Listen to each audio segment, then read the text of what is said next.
Hey, Speedy Crew. So, it's getting closer to my middle son's birthday, November 2nd. And it's actually almost close to October 31st, which is Friday. So two things happening so close together, right? So here's the story of my almost 9-year-old, okay? When I was pregnant with him, I worked nonstop, 60 to 70 hours a week. I worked hard, worked every day, because, hard times. But, anyways, on the day that I was off, November 2nd of 2016, it was a Wednesday, I didn't feel right. 6 o'clock in the morning, I got up, needed to go pee. No big deal. I went pee, and the plug came out. The little blood plug that most pregnant women, when they're about to give birth, whatever. Well, at that moment in time, I didn't know what that was. Okay. So, I go back to sleep. I fix my oldest son. At the time, he was 3. I fixed him a bowl of cereal because he didn't like milk. So, a thing of dry cereal. No problem.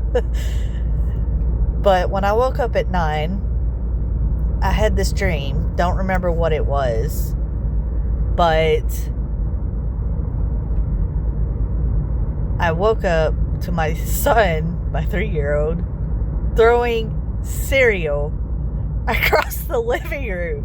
And I was laughing. Like I said, clean the mess up.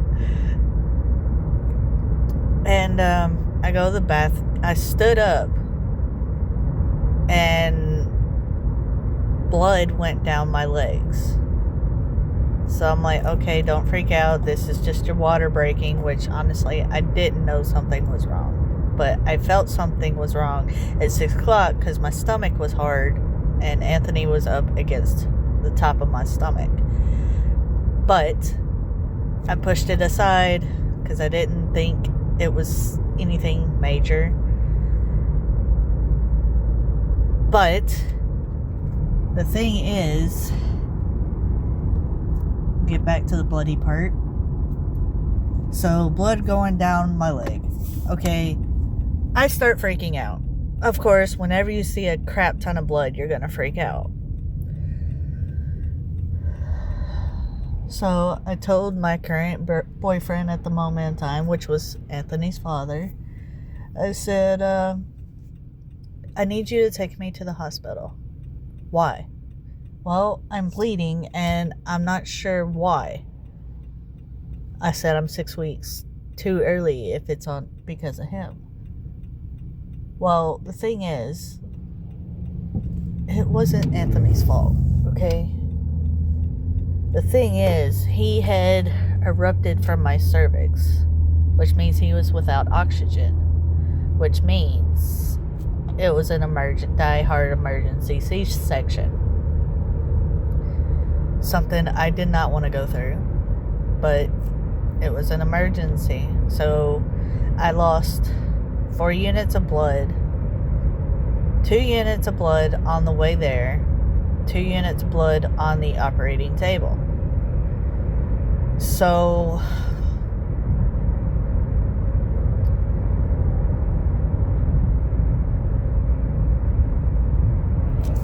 it scared me whenever they took me into the operating room. I still think about it every year.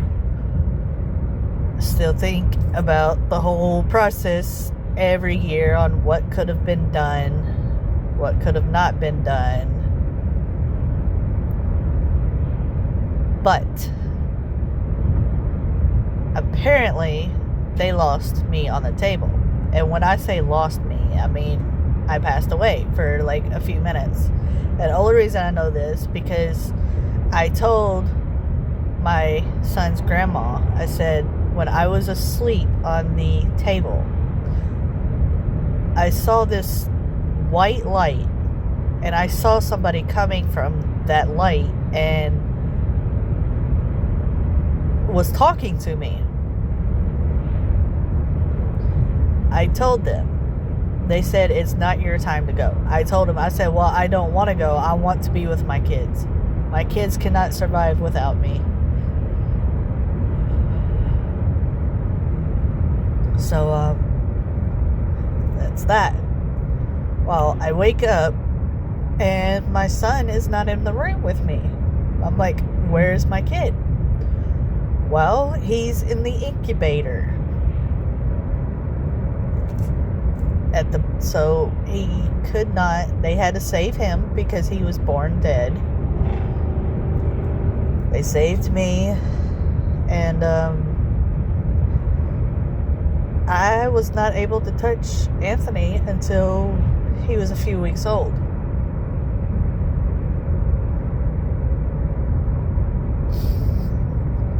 And the thing is, it's kind of crazy because we have this special bond, this special connection where we feel everything with each other. Like, if I mess with bleach at work and my eyes are burning, I won't say a word. I would come home and he's like, within the few hours, he's like, Mom, my eyes are burning. I'm like, okay, let's put some eye drops in. Because I know exactly what it is. He's sharing my pain and he doesn't even realize it. But anyways, I couldn't hold him for a few weeks, and I kind of rushed it of him coming home. But I was about around Thanksgiving that year, and he was in the NICU for that long period of time. Like, I was getting mad because, you know, the first few weeks I couldn't hold him, couldn't touch him. But I understood. It's just my whole world fell apart.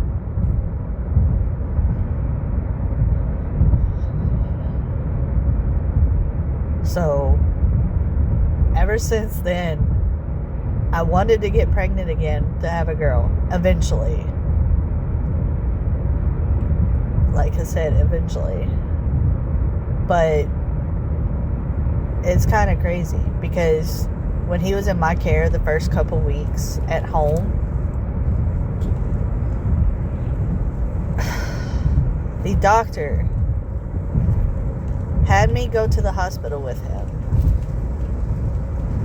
And she called DHS on me. Why, Speedy, did they call DHS on you? Well, everybody, that doctor called DHS on me because he was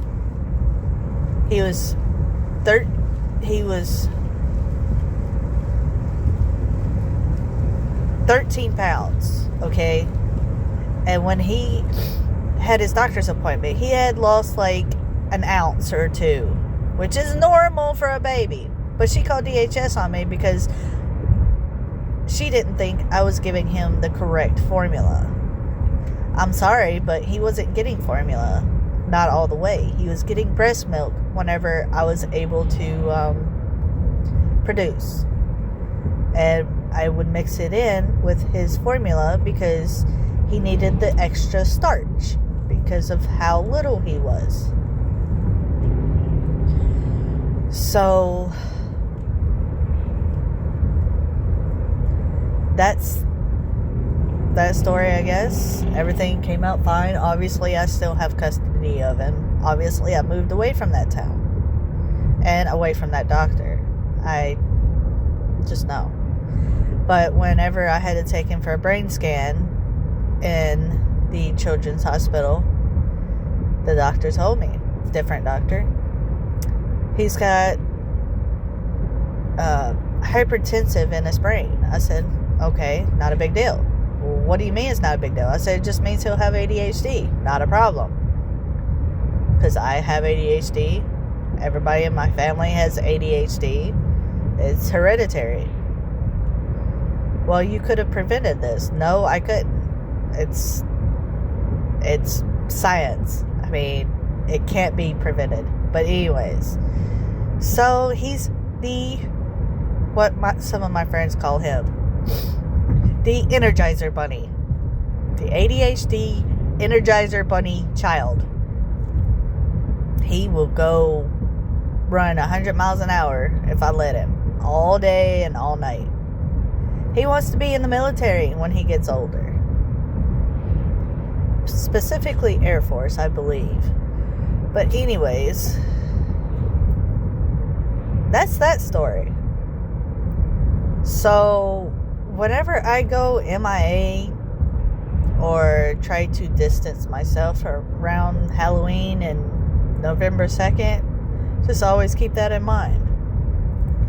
Because you never know what a person's going through, so don't be judgmental. You don't know the story unless you ask, hey, what's going on? Just in a slump. You never know. But I hope this is one helpful message to you. I hope it helps you get you through your day. Yes, I did do a little tearjerker in there because every time I talk about it, I almost cry. But once you tell a story and you don't cry from it, it means you're healed. I'm not healed yet from that story. I tear up every time. I'm on my way to work right now. Just today's gonna be a day. So everybody enjoy. Have a good day. Hope the best. If you need to talk, I'm here.